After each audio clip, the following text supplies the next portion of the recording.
ગુજરાતમાં જે પ્રકારે સુરત લોકસભાની ચૂંટણી બિનહરીફ કરાવવા રાજકીય કાવાદાવા તથા પોલીસ ઉપર આરોપો લાગ્યા એ બાબતે કોંગ્રેસ દ્વારા આચારસંહિતાનું ન્યાયિક રીતે અમલ થાય તથા પોલીસ દુરુપયોગ અટકાવી અને સરકાર દ્વારા માત્ર ભાજપના સાંસદ ઉમેદવારોની આગળ પાછળ ફરતી પોલીસને ગુજરાતના કાયદો વ્યવસ્થા જાળવવા ચૂંટણી પંચ દ્વારા સૂચના આપવામાં આવે એવી વિનંતી ભચાઉ તાલુકા તથા શહેર કોંગ્રેસ દ્વારા કરવામાં આવી હતી। મહિલા અત્યાચાર તથા નારી સન્માન બાબતે જિલ્લા મહિલા કોંગ્રેસ પ્રમુખ રાધાસિંહ ચૌધરી દ્વારા રજૂઆત કરવામાં આવી હતી। તાલુકા કોંગ્રેસ દ્વારા શિવરાજસિંહ જાડેજાએ તથા શહેર કોંગ્રેસ દ્વારા મંજીભાઈ રાઠોડે દેશના મુખ્ય ચૂંટણી અધિકારી પાસે રજૂઆત કરી હતી। અમે છેલ્લા ઘણા દિવસથી છેલ્લા 15-20 દિવસથી જોયા કરીએ છીએ કે ગુજરાતની જે ભારતીય જનતા પાર્ટીની સરકાર દ્વારા પોલીસનો જે પ્રકારે દુરુપયોગ થઈ રહ્યો છે એ જોતા આપણને એવું લાગે છે કે આવનારા સમયમાં જ્યારે 7 તારીખની ચૂંટણી થવા જઈ રહી છે લોકસભાની અને એની અંદર ભરપૂર દુરુપયોગ થશે એવી અમને દહેશત છે।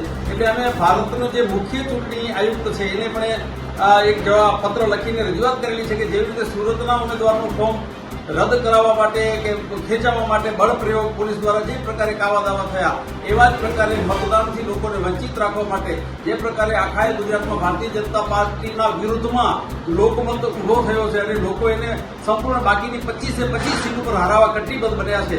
આવા સમયે અમે કોંગ્રેસ પાર્ટી દ્વારા મુખ્ય ચૂંટણી અધિકારી સુપ્રીમ કોર્ટના માનનીય જજ સાહેબ હાઈકોર્ટ તેમજ રાજ્યપાલશ્રી અને રાષ્ટ્રપતિશ્રીને એક આવેદનપત્ર આપી અને રજૂઆત કરેલી છે કે 7 તારીખના નિષ્પક્ષ રીતે તમામ ચૂંટણી આચારસંહિતાનો અમલ થાય એ રીતે પોલીસનો દુરુપયોગ ન થાય। કારણ કે એક સંસદ સભ્ય પોતાની સભામાં 300-400 પોલીસ લઈને ફરી રહ્યા છે તો એ પોતાના ખર્ચે લઈને ફરી રહ્યા છે કે સરકારના ખર્ચે। બીજી બાજુ નગર અને તાલુકાના જે ગામડાઓ છે ત્યાં સુરક્ષા અને કાયદો વ્યવસ્થા ખોરવાઈ ગયા છે હાલના સમયમાં। એટલે અમે આ બાબતની રજૂઆત આજે માનનીય શ્રી રાષ્ટ્રપતિ શ્રી સુપ્રીમ કોર્ટ અને આપણા મુખ્ય ચૂંટણી મુખ્ય અધિકારી શ્રીને પણ લેખિત રજૂઆત કરી છે।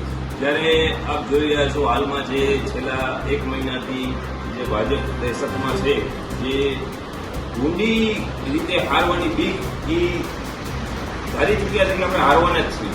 આપણે રાપરમાં જોયું હશે કે જ્યારે વિનોદભાઈ ચાવડાનો જ્યારે રેલી હતી રેલીમાં પોલીસે ચારેકોરથી એમને ઘેરીને નીકળ્યા એટલે એક જાતનો એમને ભય છે અને એ ભય રહેવો જોઈએ કારણ કે કામ નથી કર્યા 10 વર્ષના શાસનમાં કોઈ કામ કર્યું નથી અને મત માંગવા જવા હોય તો ભય રહેવો જ જોઈએ। આજે ભાજપ હોય કે કોંગ્રેસ હોય કામ નહીં કરે તેનો ભય રહેવો જ જોઈએ। એના પછી જ્યારે આપણે ખ્યાલ છે કે મુન્દ્રામાં હમણાં કામનો એક બનાવ છે કે પોલીસ જેમ પટેલોને જેમ અમદાવાદમાં ઘરેથી સુરતમાં ઘરેથી કાઢીને જેલમાં પૂરવામાં આવે એ રીતે મુન્દ્રામાં પણ એ પરિસ્થિતિ હાલ થઈ રહી છે। એટલે સરકાર ફૂલ બળ પ્રયોગ કરી રહી છે અને એની બી ટીમ બનીને પોલીસ અત્યારે કામ કરી રહી છે। હરારભાઈ ચૂંટણીમાં આપણે જોતા આવ્યા છીએ કે પોલીસ અને સરકાર સાથેનું એક ગઠબંધન થઈ જાય છે અને જ્યારે પણ આ ચૂંટણી આવે છે ત્યારે સરકારના સપોર્ટમાં પોલીસ ઉભી રહી જાય છે અને પોલીસ એકદમ ફૂલ તૈયારીમાં આવે છે કે વોટિંગ પણ ઓછું કરાવવાના પોલીસને એવા દેવામાં આવતા હોય એવું લાગી રહ્યું છે કે વોટિંગ પણ ઓછું થવું જોઈએ। કોંગ્રેસ પક્ષના વોટરોને દબાવવા ધમકાવવા શક્તિસિંહ ગોહિલે જેમ કીધું કે પોલીસ બળ પ્રયોગ કરીને વોટરોને દબાવી રહી છે એ પ્રમાણે પણ કાર્ય થઈ રહ્યું છે। અને હાલમાં જ્યારે ક્ષત્રિય અસ્મિતાની વાત આવે તો ક્ષત્રિયની દીકરીઓની જે વાણી વિલાસ થયો છે એ જ રીતના બીજી સમાજની દીકરીઓ સાથે પણ આ લોકો કરશે ભવિષ્યમાં। એટલે આ સરકારને અત્યારે કાઢવાની જરૂર છે। આપ સૌ સહયોગ આપો અને ચૂંટણી તો હરફેરે આવશે। અત્યારે તાલુકા પંચાયત આવશે, જિલ્લા પંચાયત આવશે, એમએલએ આવશે, પછી સાંસદ આવશે, ગ્રામ પંચાયત આવશે। તો હું ભાજપના નેતાઓને પણ કહેવા માંગુ છું કે પછી કયા મોટે તમે મત માંગવા જાશો ક્ષત્રિયો પાસે જે અત્યારે તમે અત્યાચાર કરી રહ્યા છો આગલા ટાઈમ ઉપર તમે કઈ રીતે મત માંગવા જાશો એનો ખ્યાલ રાખો, માણસાઈ રાખો અને લોકતાંત્રિક રીતે તમે આ બધું વસ્તુ કરો। લોકતાંત્રિકના બહાર ન જાઓ અને જે આપણું સંવિધાન છે સંવિધાનની હિસાબે તમે હાલો તો તમારું બહુ સારું કહેવાય ને કે પછી આવનાર દિવસો એ તમારા માટે બહુ ખરાબ આવશે એની હું તમને ચેતવણી આપું છું। તો ખાસ કરીને ધ્યાન રાખો, સંવિધાનના હિસાબે હાલો તો બહુ સારું કહેવાય।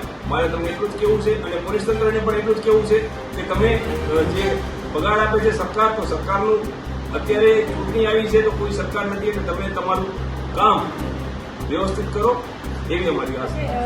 10 વર્ષથી સેન્ટ્રલ ગવર્મેન્ટમાં બીજેપીની સરકાર છે ત્યારે મોદી સરકાર નારી અસ્મિતા અને નારી સન્માનની વાતો કરી રહ્યા છે, બેટી પઢાઓ અને બેટી બચાવની જ્યારે વાતો કરી રહ્યા છે ત્યારે એમાં એ તદ્દન નિષ્ફળ ગયા છે। આજે એમના જ સાંસદો દ્વારા, એમના કાર્યકર્તાઓ દ્વારા અનેક રાજ્યોમાં, અનેક જિલ્લાઓમાં એમના જ સાંસદો દ્વારા જ્યારે દીકરીઓના રેપ કરવામાં આવ્યા છે, એના પર કોઈ એક્શન લેવામાં નથી આવ્યું.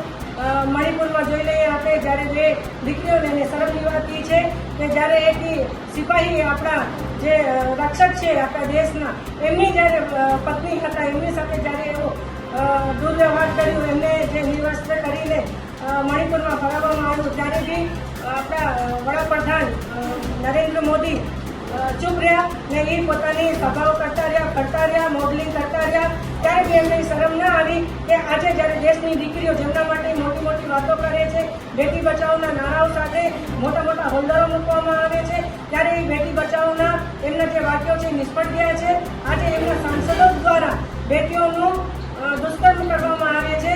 દરેક જિલ્લામાં, આખા ભારતમાં આપણે જોઈ લઈએ તો દરેક બીજા દિવસે કે આપણે જે દૈનિક પત્રો આવે છે એની અંદર બી વાંચી શકીએ છીએ. ઇલેક્ટ્રિક મીડિયા દ્વારા બી જ્યારે એમની ઉણપ થઈ રહી છે, ત્યારે હું એક જ વાત કહેવા માંગીશ કે એમના નેતાઓ જેમના જીવ ઉપર કોઈ લગામ નથી, કે જ્યારે મન ફાવે ત્યારે પોતાના સત્તાનું દુરુપયોગ કરીને દરેક સમાજની બેન દીકરીઓને અપમાનિત કર્યું છે ને એમનું અપમાન હવે સહન કરવામાં આવશે નહીં.